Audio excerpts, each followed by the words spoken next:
inquiry into the Kampong Medan murders. You know, there is a tendency for people to say, oh, that is already 10 years. It's too long. 10 years is not long.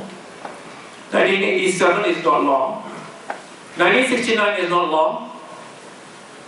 The blacks, I remember last year was the 200th anniversary of black slavery. And the blacks in Africa were calling for compensation from the colonial powers 200 years ago. We were calling for the compensation against the killing of the Batan Kali people in 1948. Is that a long time ago? 24 is not a long time ago. You know, so on and so forth. But I hope, like Hindraf has said, what is to be done, where and from now, you know.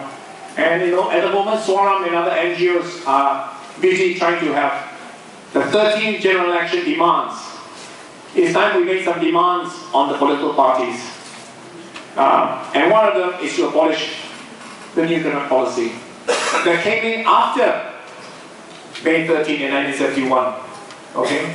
So there was nothing to do with the new economic policy, has nothing to do with the so-called social contract in 1957. We should have means testing. Like I said, does the 2.5 million house require discount?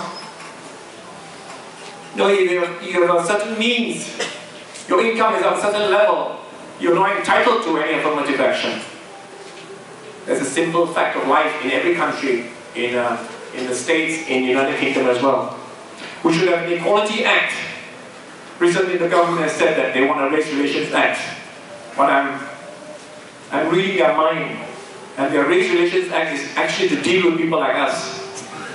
It's not to deal with the people who are shouting for blood in 1987.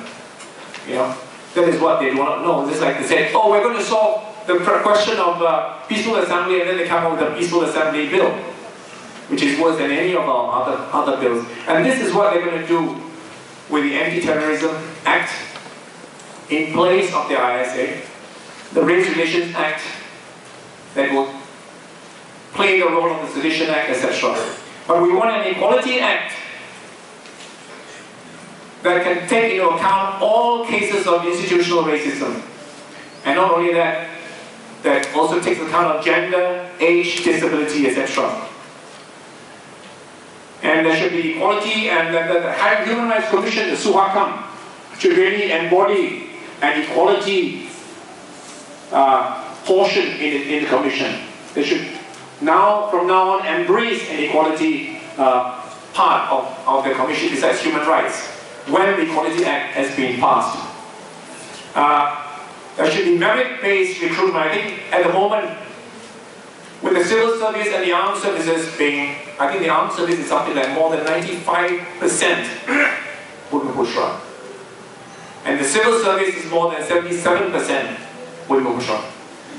It is not unreasonable to say that from now on, there should be a merit-based recruitment in the civil and armed services.